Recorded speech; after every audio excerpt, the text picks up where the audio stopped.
Hi, I'm Bill Swanson, President of Tri-County Air Conditioning and Heating. And today we're going to talk about your utility bill.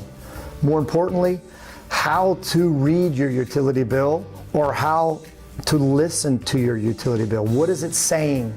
Okay, so here we have a sample utility bill. And most of us, first thing we do is look at that dollar volume, and that dollar amount right there, $71. And yes, I wish that were my utility bill, but it isn't. This is very low. I like this. But how did we come up with $71? Well, there's some taxes and charges here of $7.58. And then we have just the customer charge of $8. You're just going to get a customer charge of $8 regardless of what your usage is. When you look at your utility bill, there's a non-fuel charge and there's a fuel charge. The non-fuel is rated at 6.5 cents per kilowatt hour up to 1,000 kilowatt hours, and then it increases to 7.5 cents over 1,000 kilowatt hours. And then the fuel charge is 2.39 cents up to 1,000 kilowatt hours and 0.339 cents over kilowatt hours. So you add both the 0.234 plus 0.065 to get basically 9 cents a kilowatt hour. The kilowatt hour is what you want to look at in terms of your usage, your energy usage. There are other bills that will have some services, some extra charges down here that if you happen to have an on-call service or even average billing, this is not an average billing account. They're just paying per month. You'll see that they may average out the dollar amount. So your dollar amount may not be related exactly to your kilowatt usage. So you come over here and let's look at how many kilowatt hours were used. How much did we use? So this month, up through March 29th, there were 628 kilowatt hours used.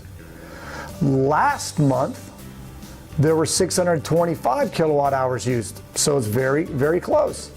Now last year, in 2018, for the month of March, there was 503 kilowatt hours used.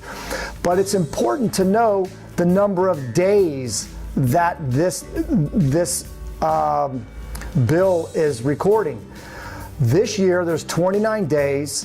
Last month was 28 and last year was 30.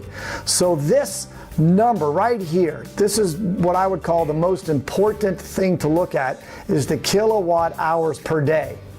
22 kilowatt hours per day. Last month, 22 kilowatt hours per day. Oh, look at last year, 17.